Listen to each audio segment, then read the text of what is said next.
ঢাকা ৮ আসনের যে ভোটের লড়াই দেখতেই পাচ্ছেন যে নির্বাচন ইতিমধ্যেই কিন্তু গণনা শুরু হয়েছে। অর্থাৎ মির্জা আব্বাসের যেই নিকটবর্তী যেই কলেজটি রয়েছে, যেখানে তার মহিলা কলেজ, সেখানে কিন্তু আসলে নাসিরউদ্দিন পাটোয়ারি জয়লাভ করেছে।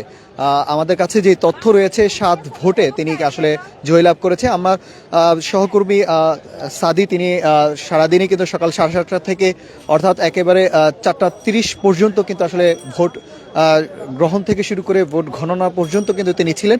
এবং কি দেখেছেন আসলে মির্জা আব্বাসের যেই নাসিরউদ্দিন পাটোয়ারি তিনি ৭ ভোটে এগিয়ে রয়েছেন, পরিস্থিতি আসলে কেমন দেখেছেন সকাল থেকে এবং শেষ অবধি আসলে কি দেখেছেন আসলে?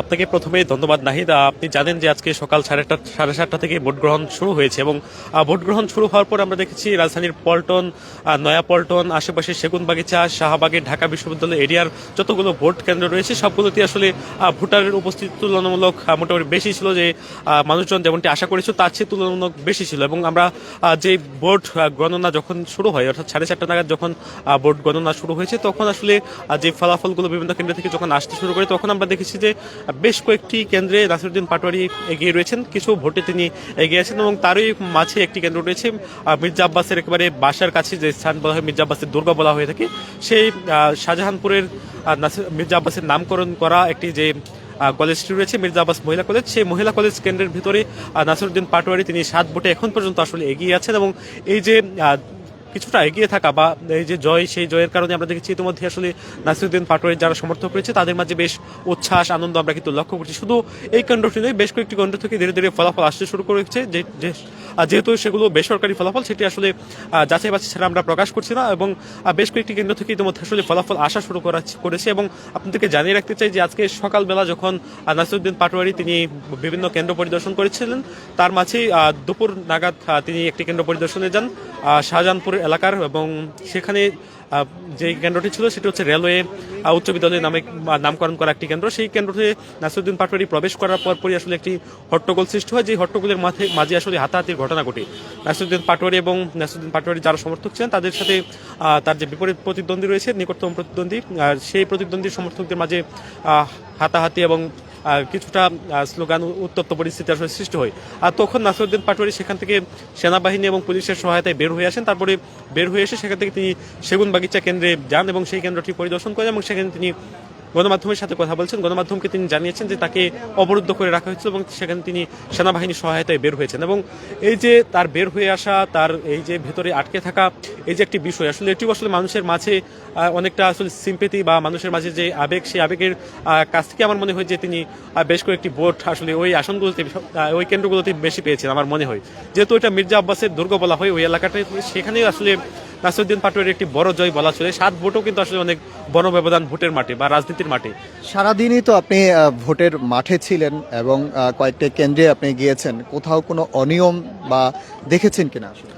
অনিয়ম বলতে শুধু বিভিন্ন প্রার্থীরা তারা অভিযোগ করছেন যে তাদের এজেন্টদেরকে বের করা হয়েছে। তবে সবচেয়ে বেশি অভিযোগটা এসেছে এনসিপির প্রার্থী নাসিরউদ্দিন পাটোয়ারি, যিনি 10 দলীয় জোটের সমর্থিত প্রার্থী নাসিরউদ্দিন পাটোয়ারি। তিনি একাধিকবার অভিযোগ করেছেন তার এজেন্টদেরকে বিভিন্ন কেন্দ্র থেকে বের করে দেওয়া হচ্ছে। সেই অভিযোগটি তিনি করেছেন। বিশেষ করে যে মতিঝিলের শাহজাহানপুরের বালক বিদ্যালয়টি, সেই বালক বিদ্যালয় থেকে তার এজেন্ট বের করে দেওয়ার তিনি অভিযোগ করেছেন। এবং পাশাপাশি অন্যান্য অভিযোগ কিন্তু রয়েছে। বিভিন্ন প্রার্থীরা আসলে একই ধরনের আসলে অভিযোগ করে দিয়েছেন। কেউ কেউ এজেন্ট বের করে দেওয়া এবং কেউ কেউ তাদেরকে কেন্দ্রে প্রবেশ করতে না দেওয়ার অভিযোগটি আসলে করেছেন। তাছাড়া বড় ধরনের সহিংসতা সংঘাতের মতো ঘটনা কিন্তু আমরা এখন পর্যন্ত দেখতে পাইনি। এখন পর্যন্ত মোটামুটি সবকিছু স্বাভাবিক রয়েছে।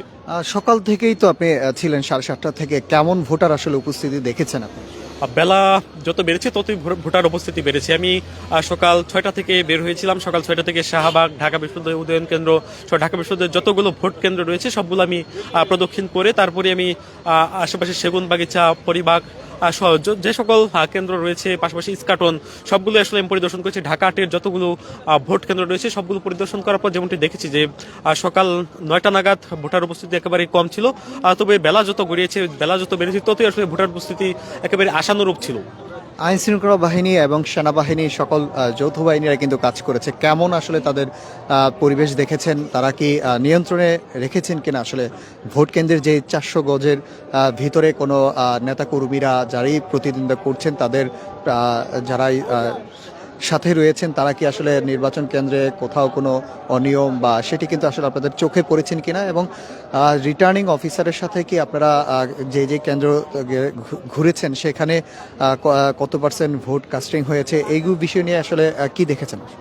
আইন শৃঙ্খলা বাহিনীর বিষয়টা একটু বলি। প্রথমে আমি একটা মজার ঘটনা বলি। আমি ঢাকা 8-এর পাশাপাশি ঢাকা 9-এও গিয়েছিলাম। ঢাকা 9-এ আমি একেবারে শেষ মুহূর্তে গিয়েছিলাম 4:30 নাগাদ। তখন আমি সেখানে গিয়ে দেখলাম একটি ভোট কেন্দ্র রয়েছে খিলগাঁও একটি ভোট কেন্দ্র। সেই ভোট কেন্দ্রের সামনে সেনাবাহিনীর সদস্যরা তারা ছত্রভঙ্গ করার জন্য যারা নেতাকর্মীরা যারা জড়ো হয়েছিলেন একেবারে ভোট কেন্দ্রের যে ফটক রয়েছে সেই ফটকের সামনে প্রায় কয়েক শতাধিক নেতাকর্মী জড়ো হয়েছেন একটি বড় রাজনৈতিক দলের। সেই নেতাকর্মীরা তারা স্লোগান দিয়েছিলেন ভোট কেন্দ্রের যে ফটক রয়েছে সেই ফটকের সামনে দাঁড়িয়ে।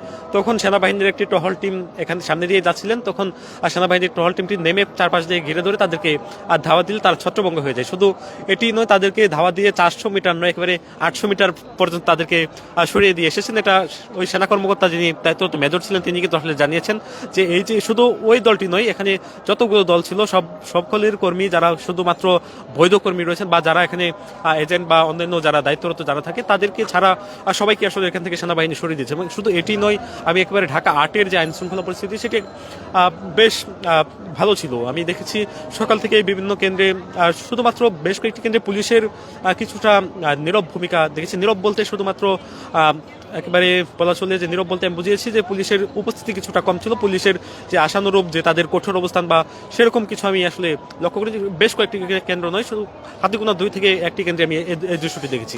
কতটি কেন্দ্র আসলে আপনি ঘুরেছেন এবং রিটার্নিং অফিসারের সাথে কথা বলেছেন, কত পার্সেন্ট ভোট কাস্টিং হয়েছে, কি জানিয়েছেন আপনি?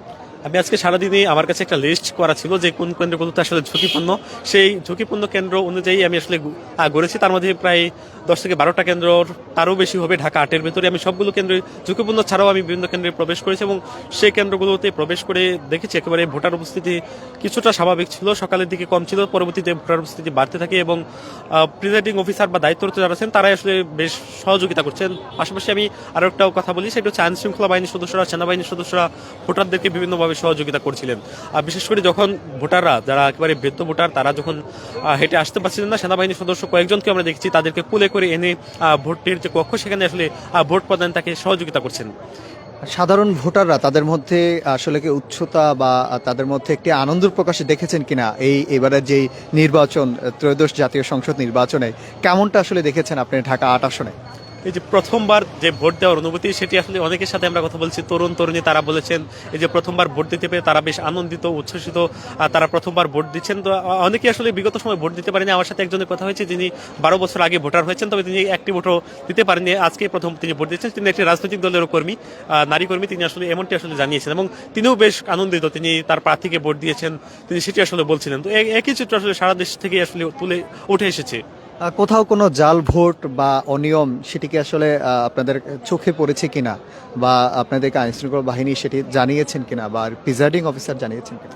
ঢাকা 8-এর ভেতরে এখন পর্যন্ত জাল ভোট বা অন্যান্য কোনো অভিযোগই কিন্তু আসলে সরাসরি পাওয়া যায়নি। আইন শৃঙ্খলা বাহিনীর পক্ষ থেকেও এই বিষয়টি নিশ্চিত করা হয়নি। সেহেতু আসলে এটি একটি আনঅফিসিয়াল বিষয়, সেটি আসলে মন্তব্য করা ঠিক হবে না। যেহেতু একটি রাষ্ট্রীয় বিষয় রয়েছে, সেখানে নির্বাচনের মতো জাতীয় ইস্যু রয়েছে, সেখানে আসলে শুধু স্বরাষ্ট্র মন্ত্রণালয় থেকে দুপুর নাগাদ একটি প্রেস বিজ্ঞপ্তি পাঠানো হয়েছে। সেখানে তিনি বেশ কয়েকটি তালিকা দিয়েছেন, 50-এরও অধিক। সেই তালিকা ছাড়া এখন পর্যন্ত আসলে বলা যায় যে কোনো প্রকার জাল ভোট বা কোনো কিছু তথ্য এখন পর্যন্ত পাওয়া যায়নি।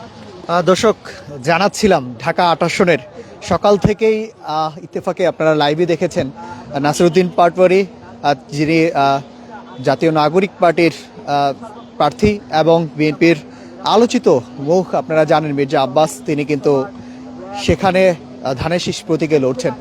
জানাচ্ছিলেন আমার সাথে যুক্ত রয়েছিলেন সাদি এবং আমার সহকর্মী, এবং আপনাদের সঙ্গে আমি যুক্ত রয়েছি নাহিদ হাসান। দর্শক, আপনারা সঙ্গে থাকুন।